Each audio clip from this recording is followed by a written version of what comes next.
So today we're going to be taking a look at the Shanghai Dragons versus the London Spitfire, specifically their defense round, the Shanghai Dragons defense round, and the way that they're going to run Sombra Winston dive into the London Spitfire's double shield meta. Now this is before the Orisa nerfs to her pull and her health pool. So at the time, London Spitfire is running the meta comp versus Dragons, which is way off meta. So what we're going to be looking at here is how they keep winning in 5v6 fights, and how they're running particularly the Winston in King's Row, which is this matchup and this map should favor the Spitfire, but they're able, the Dragons that is, are able to run so efficiently and effectively with the Sombra that they're able to win 2 5v6 fights in a row and manage to pull this map out. So I'm going to let this run, and we're going to just roll on Lip's perspective for a while here. Put it slow here, and we're going to talk about a little bit about these comps. So running a Winston into Orisa, Sigma, and Mei is typically not advised, especially on a tight point like King's Row, and that's because there's tons of CC. You've got Clestine's Sigma with the accretion. You've got the pull from Orisa, and you've got Mei to freeze the Winston. It's just not a safe place for Winston, and the map geometry is very tight. There's not much room for him to stretch the front line away from the back line. So very difficult for Winston to get value on the approach, and most importantly, once this comp sets up on the point, it's basically over. Once Orisa gets a hold on the corner of the point and they set up the bunker, this team comp just doesn't have enough damage to dislodge the Spitfire. So what are Shanghai's win conditions are going to be the damage boosted Ashe, which actually doesn't get any entry picks. That's one win condition, is if they just got pickoffs, but I'll spoil it for you, they don't get any. And then a big anti-nade, which Izayaki gets multiple big anti-nades, and I think he only uses his nade offensively, and that's basically required. I'm actually going to pause right here. We're going to roll back just a touch before this incessant beeping starts. Great. The last one for the Shanghai is going to be this fast EMP, which is why we've been watching the Dragons and Lip's perspective. I think that, honestly, Lip is the premier Sombra, and the Shanghai Dragons are the premier Sombra team in Overwatch League. They are, right now, unmatched. No one plays around their Sombra, and no one builds EMP as effectively as Lip, and no one stays in fights as Sombra as long as Lip does. And that's a key point, because many Sombras are going in and they're locating out, and they're spending more than like 4 or 5 seconds outside of the fight.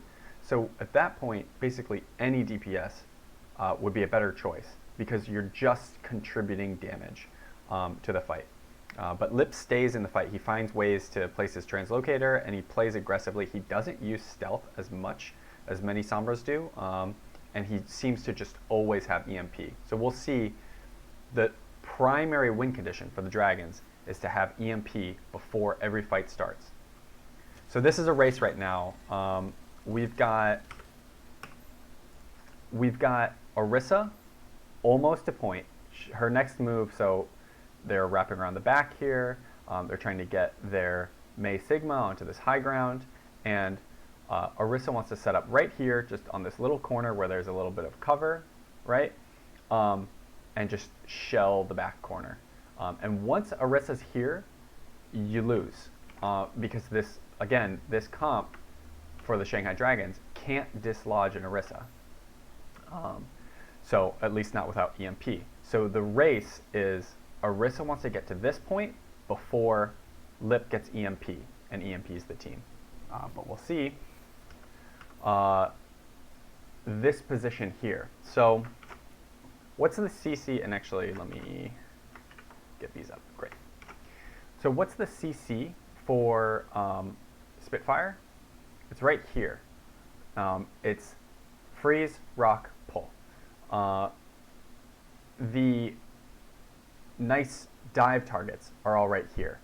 And so if the win condition is EMP, then the secondary piece of the win condition is we need to get the lamp out.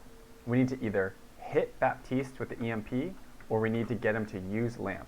So you'll see at 50%, we've now stretched the CC away from the team, from Lip just harassing and slowing them down. Lip wants to take this position, and Fearless is finally going to start getting value in this fight. He's only at 23%. So this is where he first wants to leap, and he wants to, like, the whole goal is charge his ult, put pressure on the healers, get the lamp out, and do not get CC'd. So a great place to play would be like right here, like put your bubble down here, or like if you're greedy, like right here, you can still get hit by the bubble. But the Sigma's got to go a long way, and May's just not going to make it. And let me get rid of these. Or like play the statue back here and drop like bubble here and just start damaging these guys. And key is at 50%, Fearless can go through one loop of bubbles. We can get one loop of nade if we go like now, and then have it back in time for EMP. And you'll see Shanghai does a great job of conserving their big abilities. There we go. Conserving their big abilities for EMP. So Lip's going to call this position, and Fearless is moving into position. Got a little dot there, sorry. And that's the bubble position, right? Now, while this is going on, Gaguri is going to die to a wall. So this is part of Spitfire's win condition. Spitfire's win condition is damage boosted Ashe, just like the Dragons, so call that equal. And a May wall, which I believe they've just successfully pulled off. Yeah, Gaguri is going to die here because he's walled in away from his healers. And then the last win condition is, like we've already talked about, just getting an Orisa onto point here, which Orisa wants to be here, but just got naded, right? So she's got to back up. So, whoopsies. Each team playing to their win condition, and Gaguri dies, 5v6. Winston's out, and actually let's watch that fight one more time, and finish it from Fearless's perspective. So, they're in position. Lip is going to call for the dive here. Alright, Fearless getting ready to go in. Goes in, bubble, nade goes onto Orisa, and as soon as the lamp comes out from Hylie, we're out of there. That's all we wanted. Right? So now Lip is at 82%.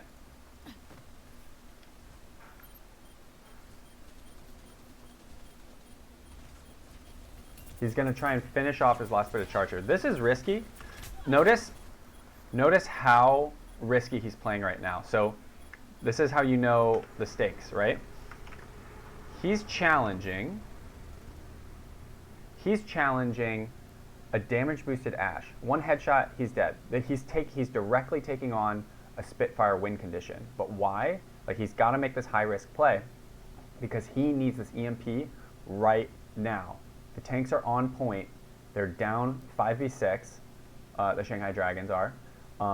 He needs EMP right now to turn this fight. They just got a lamp as well, so he's trying to get there, right?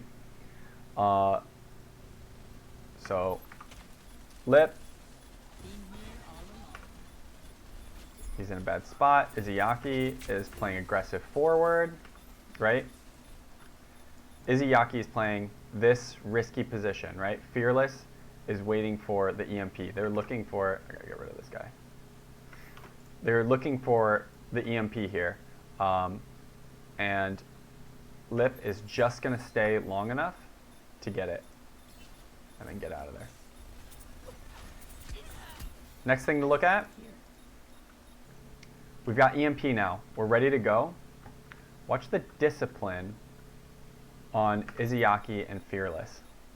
So they're gonna get pushed now by Mei. Here comes the freeze. What do? You're halfway frozen. What do? You use nade? Not Izayaki. He's gonna hold on to nade and he's just gonna run. They're confident enough in their play here that they're just gonna run. They're gonna go for the sleep. That's fine. But he needs this nade for this EMP. Without nade, that EMP doesn't work.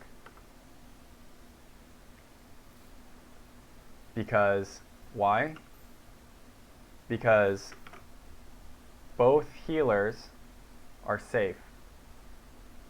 And just pumping in, I say safe, but Flood is actually up here putting pressure on Bat. But just Mercy alone can keep this Sig alive.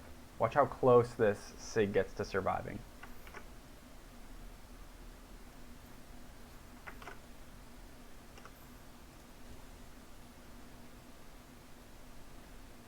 He's one, wall is up, nade wears off, he's ready to get healed, and he barely dies. He dies as all the abilities are coming off cooldown, right? So lamp goes up on him. The healing shot, let's see here from Hiley, this is going to be tragic.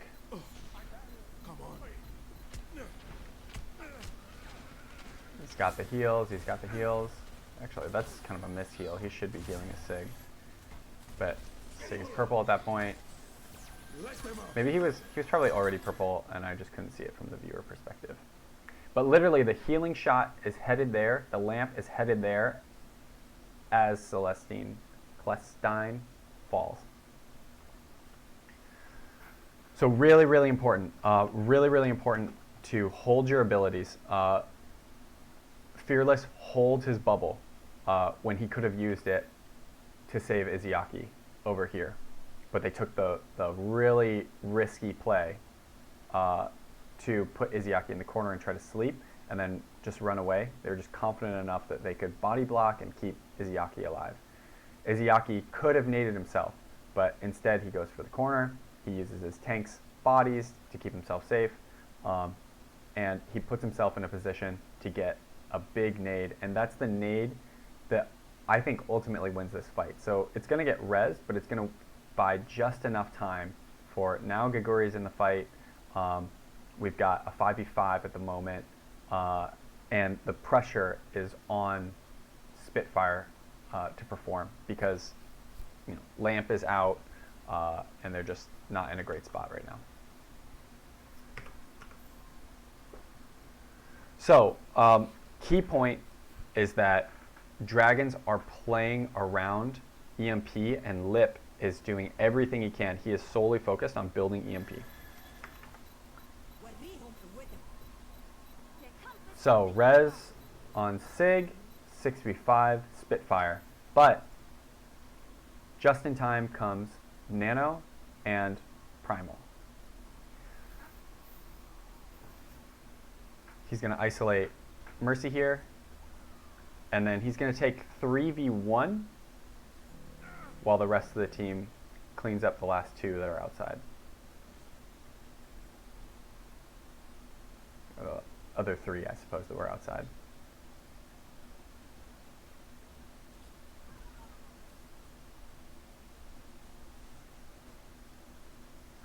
Great.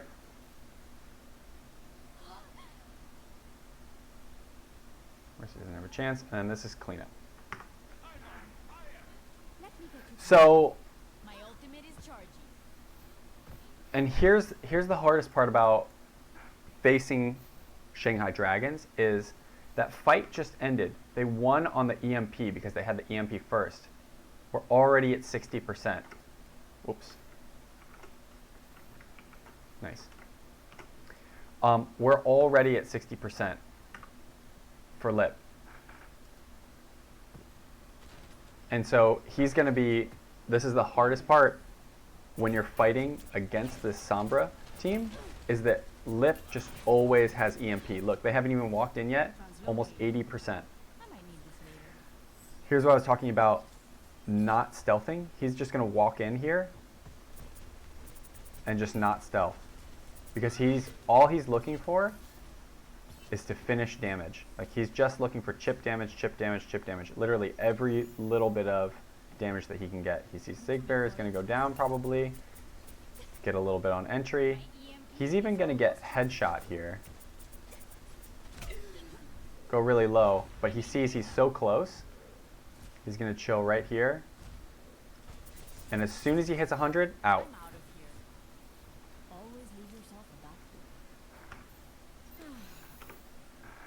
So I guarantee you Spitfire is not ready for an EMP right now. Because EMP just fired in the last fight. They're just not ready for it. This fight should favor the Spitfire. They're going to have 5 ults online, and their ults are, I would say, higher impact ults than the Dragons, with the exception of EMP. So you've got Blizzard, Bob's matchup, your Bob's matchup, actually, I shouldn't say it's higher impact. They're actually all matched. Bob, Valk, Flux, all matched. But they're going to have the addition of Blizzard and Bongo. Whereas there's going to be an EMP to counter, to match, right? You're going up against a Blizzard. And then Bongo against nothing for Fearless. So this should be a lost fight for Spitfire. What do you do here? You're trying to get a Bongo like right here. And again, just set up here. And once you're in this position, nothing, like, you can just Blizzard point anything that comes here. You can just Flux point anything that comes here. And you're just in a good position, right? But they probably do not expect that Lip is already up to a full EMP.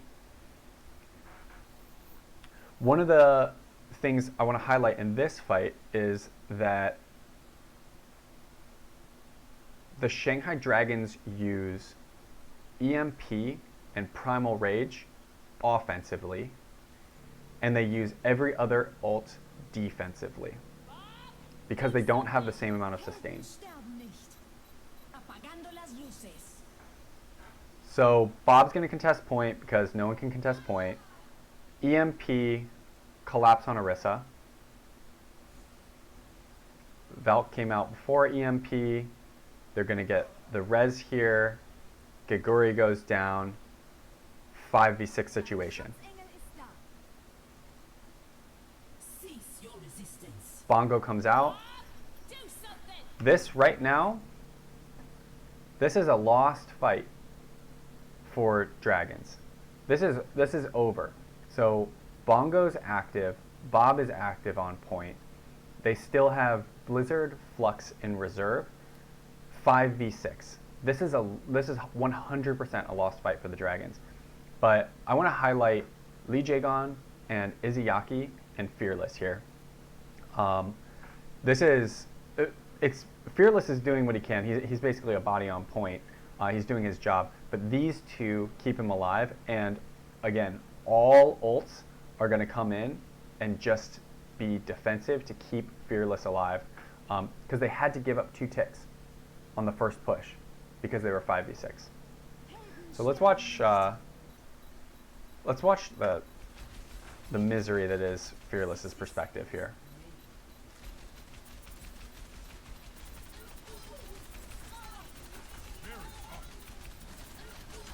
So he knows he's in trouble.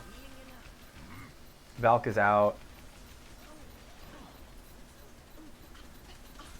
He's got to go in and contest this.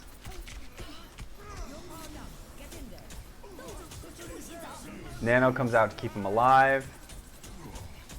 He's frozen. He's fluxed. He's slammed down. But Lee Jae-gon never stops healing him. Ana never stops healing him. And he barely survives with Nano up. Yeah, we'll keep going through this. And then this is where the fight turns. Now Spitfire is out of gas, and they have a huge nade on them right now.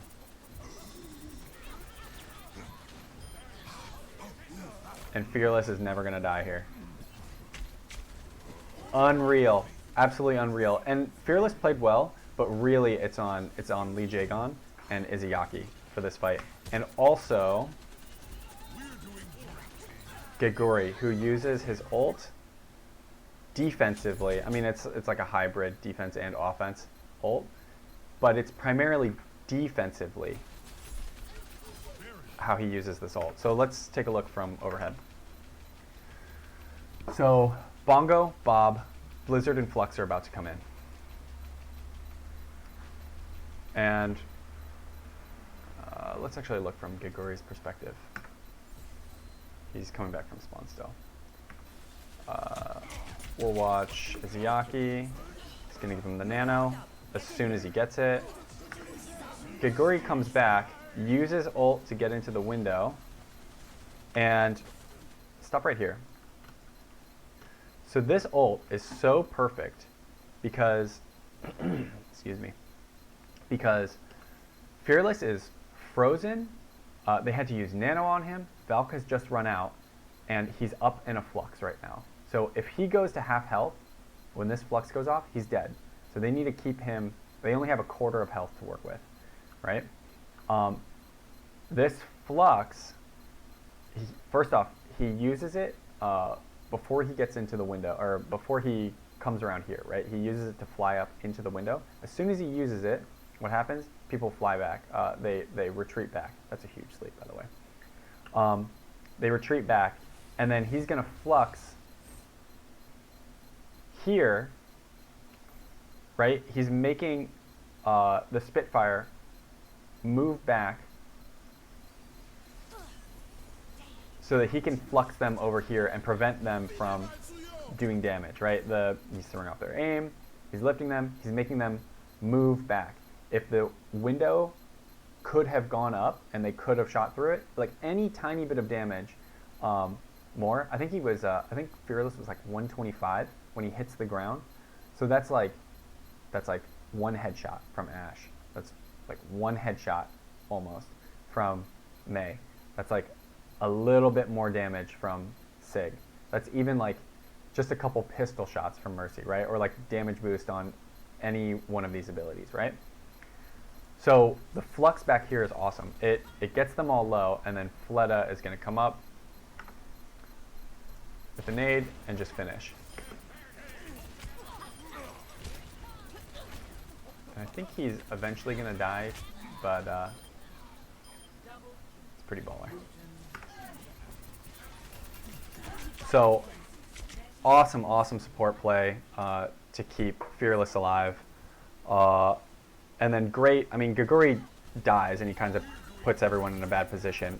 But using that flux aggressively to go into the window and to make the team kite back when they want to be finishing off Fearless is so key. Last push, and guess what? Lip has EMP. And the CMP is not as good as the others. He does kind of take a very aggressive EMP here, so he's pretty far forward, and he's forward with Fearless. It's fine. I think the goal here was to get a high value EMP and prevent people from coming in, but it's very risky, and as you can see, he barely gets it off before he dies here. Wow, actually, how does Glister hit this shot? My god, effects.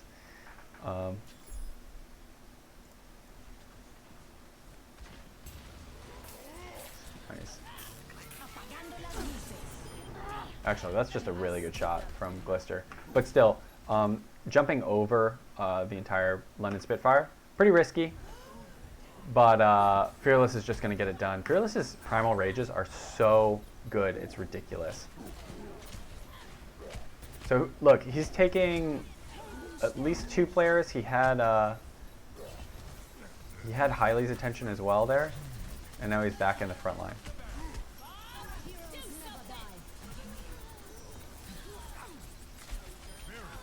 Cool. So that's going to be it.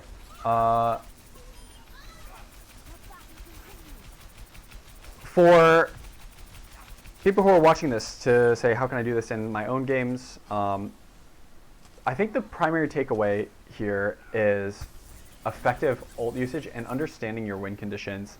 I'm going to pause it right there. So Shanghai, I would say, had the disadvantage in this matchup. And then they certainly had the disadvantage when they lost their Sigma twice. Each of those 5v6 fights, they definitely should have lost. But they played to their win condition, which is get a fast EMP and use all of your abilities on the EMP. And it seems so simple when you say it, but things like Izayaki holding the nade when he's being pressured by Mei. Things like Fearless holding the bubble when the Mei is pressuring his support.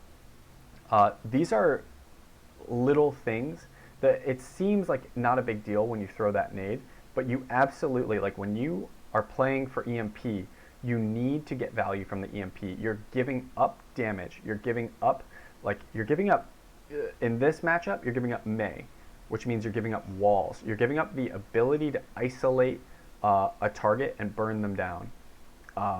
Or you're giving up, call it like a McCree or a Reaper, just raw damage. So you're giving up that raw damage. You must get value from your EMP. And Shanghai, as a team, I think does the best job out of any Overwatch League team of getting value out of EMPs, supporting EMPs, and Lip specifically builds EMPs and stays in fights and gets value, the best out of all the Sombras in the league. So thanks for watching. I love watching the Shanghai Dragons. I think that their Sombra Winston dive is something that's fun to watch and fun to execute as well. I hope that you learned something and you try it out with success on your own teams. Thanks for watching.